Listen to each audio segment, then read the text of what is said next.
Now, the Three Martini Lunch with Greg Corombos and Jim Geraghty. And welcome, everyone, to the Monday edition of the Three Martini Lunch, along with Jim Geraghty of National Review. I'm Greg Corombos of Radio America. We have good, bad, and crazy martinis for conservatives today. And, Jim, it's March 18th, which means it's one day after St. Patrick's Day. First of all, happy St. Patrick's Day to you as someone of Irish descent. How did you celebrate the grand occasion? First, I actually had a really nice time. A friend of mine, I myself don't usually make a big deal out of it, but a friend of mine went all out, did the corned beef and cabbage and mixed vegetables. We got the Guinness. And Greg, we lived up to the stereotype, and it was absolutely joyous. So this is St. Patrick's Day. This is also known amongst many Irish Americans as Hangover Day. And we're a little slow moving this morning, but that's okay because everyone else in the country who didn't enjoy themselves to excess on St. Patrick's Day is still going to spend the first couple of days of this week filling out their brackets. That's right. That's certainly how I plan. This is a bad week for the national productivity. You just see the GDP go down. Yes. And we didn't do it this year, Jim, but we've talked about this in the past. Hopefully a lot of folks had the opportunity to watch the official St. Patrick's Day movie, which, of course, is The Fugitive. There you go. Exactly. Yes. Yeah. As I said yesterday, I hope everyone could enjoy a drink, enjoy some corned beef, and escape Samuel Gerard. Yes. Exactly, which is exactly how we use St. Patrick's Day. But I don't want to spoil a movie that's 26 years old. Jim, let's move on to our good martini now here. We go to the Washington Post. Michael Bennet is a Democratic senator from the state of Colorado. He's most notable for having only one T at the end of his name, and he's yet another Democrat who's likely to run for president, although he hasn't officially said so yet. A little while back, he had an interview with James Hohmann of the Post. The interview was conducted with the Colorado senator while both were in New Hampshire. And the issue of packing the Supreme Court came up. It's an idea that a number of Democrats think is a really good idea since they think the conservatives have the edge now. But here's the story. Senator Michael Bennet of Colorado slammed his head on the table 4 times when I asked what he thought about other Democratic presidential contenders embracing the idea of expanding the Supreme Court. Quote, having seen up close just how cynical and how vicious the Tea Party guys and the Freedom Caucus guys and Mitch McConnell have been, the last thing I want to do is be those guys, he said during an interview at a coffee shop here the Friday before last. Quote, what I want to do is beat those guys so that we can begin to govern again.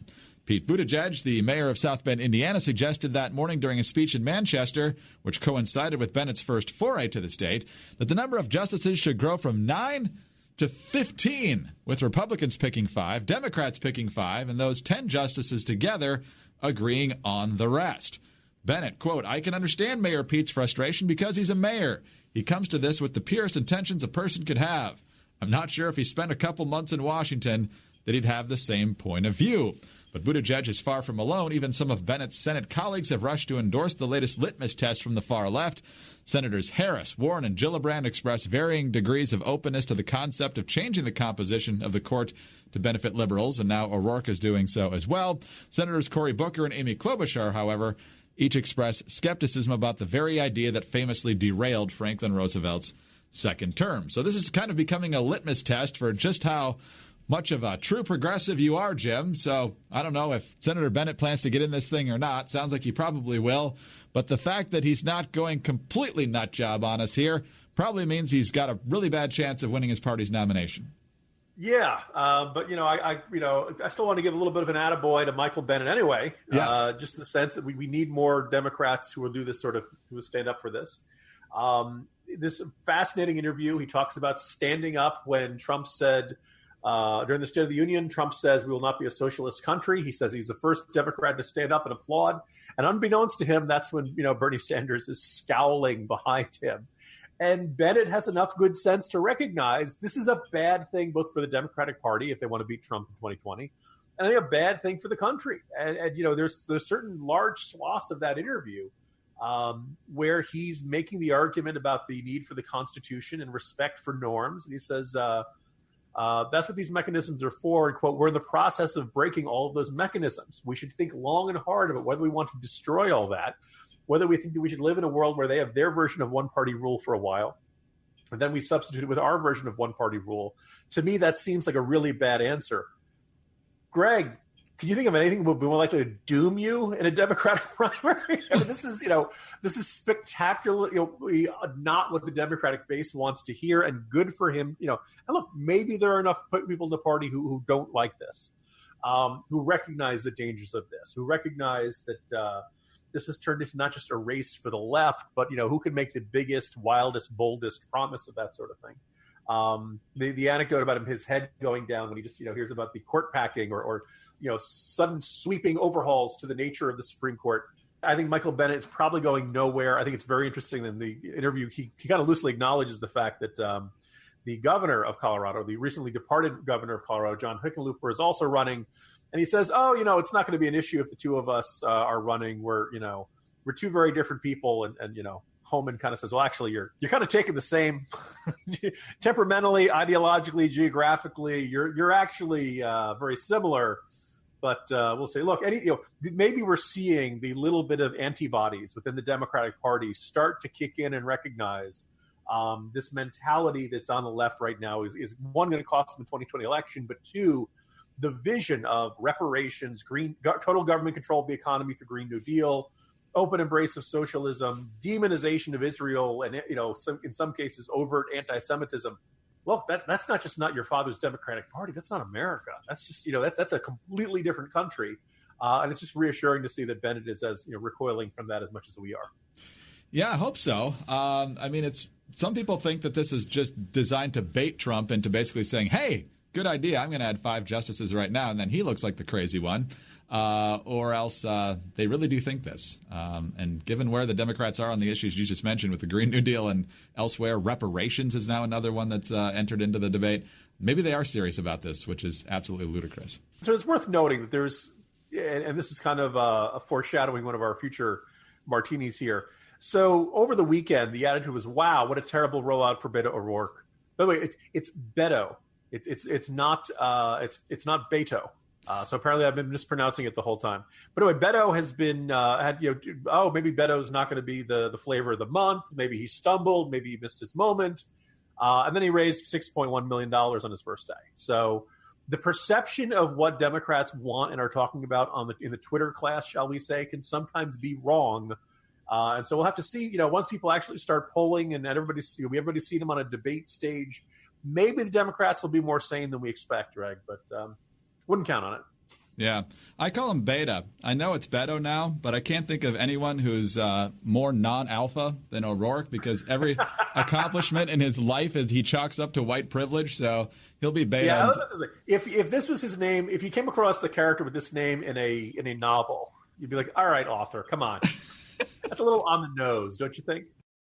All right, let's move on to our bad martini now, Jim. And this takes off from our bad martini, which led off the podcast on Friday. And that, of course, was the horrific massacre at the mosques in New Zealand. And now a total of 50 dead and others still fighting for their lives and hopefully recovering from their injuries. As a result, the gun debate in this country has once again intensified. And a number of different political figures are commenting with arguments we've certainly heard about and talked about here before. But they're worth addressing again because that needs to be confronted. So first of all, you got Joe Scarborough, who could not have been more pro-gun when he was elected to the House of Representatives in 1994. But now he's been hanging out with MSNBC for a lot of years. And, he's gotten pretty far left on this issue. He tweeted out a series of things. First of all, about how the AR-15 actually was designed as a weapon of war. And then he tweets out, as a longtime gun owner and supporter of the Second Amendment, and you always got to be wary when it starts with that, I agreed with the Supreme Court's Heller decision upholding that concluded that Americans had the right to keep and bear arms. But that constitutional protection did not and will not extend to guns designed as weapons of war. Chris Murphy, Connecticut senator, who's very much on the front lines of this issue, quote, nobody needs an AR-15 to hunt. Nobody needs a semi-automatic rifle to defend their home. But mass shooters need these weapons in order to murder as many people as efficiently as possible. And so nobody will miss them when they are illegal, except for the killers. But then we have Mr. Nuance, O'Rourke himself, speaking about this issue. Here's what he said. Now, if you own an AR-15, keep it. Continue to use it responsibly and safely. I just don't think that we need to sell any more weapons of war into this public. into this public. So, Jim, when the founders put together the Second Amendment, Congress shall make no law infringing the right to keep and bear arms. I'm pretty sure there's not a clause in there unless you don't need it to hunt. So you don't need it is not really a factor here. I have the right to have one. Look, from many years of conversations with my buddy Cam Edwards and appearing on NRA TV, when somebody starts talking about the Second Amendment and the word hunt comes out of their mouth, generally it's a sign you're dealing with someone who's not really a supporter of the Second Amendment, because as many people put it, there's no hunt. The word hunt isn't in there, right? This wasn't like, well, people should have them for, Ultimately, when somebody starts talking about hunting in the context of the Second Amendment, it basically means like, look, long guns with brown barrels are not scary, but guns that are all black are very scary, and therefore those kinds should not be permitted. But the long ones that I'm used to seeing in Westerns, those are fine, because I'm used to seeing them in Westerns. I'm thinking of Joe Biden's infamous, just blast your shotgun out the window if you think there's an intruder advice that he gave a couple of years ago. As my colleague Kevin Williamson likes to point out, if you really want to kill somebody, a hunting rifle will do just fine. They're actually much larger and much more powerful shots. Long barrels, greater velocity, greater momentum, all that kind of stuff. So yeah, people who are like, no, the long hunting rifles are fine. It's those other guns that are dangerous. Generally don't really know much about what they're talking about. I'm going to refer to Stephen Gutowski, who's another one of my good gun guys who knows this stuff backwards and forwards in better detail than I can explain. But he points out, actually, before we go any further, let me just observe, Greg. So the argument from Beto O'Rourke is that the AR-15 is so dangerous, we can't make any more, but it's so safe, everyone who currently has one can keep one. That's right. At the same time. I think it's exactly, if it's really so dangerous we can't make any more, then you probably wouldn't want lots and lots of people having this in their homes. And the flip side, if you're comfortable with lots and lots of people having this in their homes, I don't understand why you'd want to ban it. Kind of core to this argument is, if you're going to talk about what kind of guns should be banned and what shouldn't be banned, you should know the difference between semi-automatic and fully automatic. Fully automatics are pretty much illegal, with exception of a very small handful that were grandfathered in when they changed the law back in the early 80s. They're exceptionally rare. I got to shoot one of them at the NRA range a couple of years ago. You're not seeing fully automatic weapons being used in most crimes or even in most shooting sprees. So then the question is, well, I guess you don't want to have semi-automatic. And people say, well, we should ban semi-automatic weapons. Well, the vast majority of firearms are semi-automatic. Then the argument about, the AR-15, why it's practically a weapon of war. We actually, guys, a lot of guys have 45s as sidearms in war. The 45 handgun is not, we use these very imprecise terms. And once you have to write a law, you have to actually, specify what kind of guns would be banned and which ones wouldn't. And you got to get into technical language. There's this, this eye-rolling griping about gun-splaining. When somebody says, look, I just want the shootings to stop, we should just ban these kinds of guns, and you point out the details. Stop gun-splaining to me, which is basically, stop demonstrating that you know more about the law in this area. I'm trying to emote here. Stop interrupting me when I'm emoting. But at some point, if you really want to put laws together, you have to specify which kind of guns would be gone. And this is why when they do stuff like the Brady Bill and various other gun control, a lot of these arguments they're making are generally cosmetic. I believe under the assault weapons ban, there were like 5 different accoutrements you could have, and you could only have 2 of them on them, and the length of the barrel. None of these really do very much to A, fight crime, or B, fight mass shootings. But then again, that's really kind of the point. The point is to look like you're doing something in response to a tragedy like New Zealand, instead of, actually focusing on what prompted it, what caused it, and, what actually would prevent something like this happening.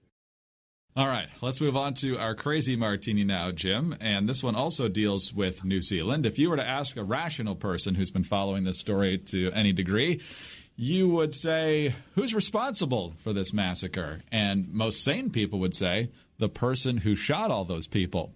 But not to some on the left. Chelsea Clinton apparently is to blame for this because of a tweet. Among other people, I'm sure. Jim, I'm going to quote directly from you in the Morning Jolt today. Chelsea Clinton attended a vigil for the victims of the New Zealand Mosque Massacre on Friday night, and New York University students Rose Asaf and Lean Dweik, confronted her. Quote, "This right here is the result of a massacre stoked by people like you and the words that you put out into the world," one of the students told Clinton. "I want you to know that, and I want you to feel that deep down inside. 49 people died because of the rhetoric you put out there."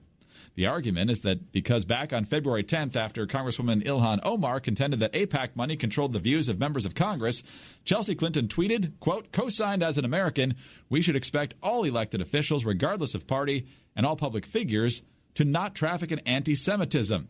And because of that, the New Zealand massacre occurred. This is the Manhattan Project of guilt by association." So, Jim, regular listeners will know that we are not exactly soft when it comes to criticism of Chelsea Clinton. We're more than happy to point out different aspects of how she gets favorable treatment from the media. They still treat her like she's 15 when she's pushing 40. But the idea of blaming Chelsea Clinton because she denounced anti-Semitism a few weeks back for the Mosque Massacre, literally on the other side of the world, is about as stupid as it gets. Yeah, there are a lot of words I could use to describe this, Greg, that I won't because we're a family podcast. My colleague Jonah is a fan of the phrase nonsense on stilts. And I think what I like is it's not just nonsense. It's nonsense that somehow managed to get up onto stilts. So it's like higher nonsense. It's elevated nonsense. So look, at the heart of this, and this the choice to confront Chelsea, and of course they've got the cell phone camera running the whole time. On the one hand, clearly this is a look at us, look at what we're doing, right? Look at our bravery. We're getting in Chelsea Clinton's face. We'll show her. There's this performative aspect of it, and you know, I think fairly blatantly they're like, oh, by the way, here's our fundraiser. please contribute to us for this great act of bravery of getting in the face of a pregnant woman at a vigil. But also with this is the argument that somehow criticizing Congresswoman Omar contributed to Islamophobia. Ergo, Chelsea Clinton is by the transitive property responsible for the Mosque Massacre. This is basically an attempt to declare that any criticism of Congresswoman Omar is ipso facto Islamophobia and is ipso facto something to be criticized and denounced and ultimately not permitted. Now, this is crazy talk. And, every now and then, Greg, I get up on my high horse and I talk about how I think a lot of people we're dealing with in politics are not sane. And it's not like, those people, those guys have crazy beliefs. No, I really think if you run around and you believe that Chelsea Clinton has blood on her hands because of a tweet a month ago over a mass, you're ready for InfoWars. Right? This is not all that different than a crazy belief of, because you did this and that person did that and that person did that by the transitive property and because of the ricochet, you're because of this terrible massacre that happened over there. And what it really is we see this thing interesting because we're talking about the gun violence in our preceding Martini. When something terrible happens, a school shooting, a workplace shooting or something like that, you see people jump onto Twitter and they want to say, you have blood on your hands. Now, do they logically believe that? I'm not so sure. But I think what it is that, look, you disagree with me. And you're a horrible person because you disagree with me. And it makes me feel good to loudly and publicly proclaim that you're a terrible person and ultimately responsible for violence because you have the audacity to disagree with me. Now, there's one last kind of interesting wrinkle to this, Greg, which is that I went to see what the reaction was to these two nutty NYU students on Twitter. What was the reaction to their piece on BuzzFeed? What was the reaction on other places like Jezebel and Salon? These are not these are pretty darn left-wing sites. And the interesting thing, Greg, was the comment section, the general sense was, boy, these two NYU students are a bunch of idiots. Or, wow, I can't stand Chelsea Clinton, but that's completely out of line. You shouldn't treat her like that. Or, no, this is a nonsense argument. Or, oh, we've got idiots on our side, too. It was kind of reassuring. It was kind of this weird sense of, okay, so the progressive grassroots isn't backing the two NYU students. And for all the other disagreements we might have with those folks, they thought these two were as nutty as anybody else. What I then think is really weird about this, Greg, is that because of that, this is a free shot. All across the aisle, there's a broad consensus. These two NYU students were a bunch of idiots for confronting Chelsea like that.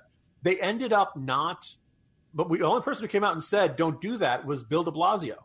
So in light of that, Greg, you and I are not going to make fun of him for killing a groundhog for like 24 hours.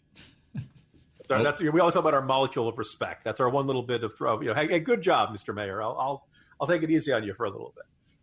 But beyond that, the other Democrats are just kind of averting their eyes and not talking about this, at least as far as I've seen so far. And I think it's kind of interesting. I think the Democratic office holders think the progressive grassroots are with the NYU students. But at least, my cursory examination of the comments section, they're not. Bless you for digging into the comment sections. Man, that is hazard pay of the highest order. So I hope... Yeah, they say it's like opening up the Ark of the Covenant. Don't take one look and your head blows up. Man, Crazy way to start the week. We'll do it again tomorrow. See you then.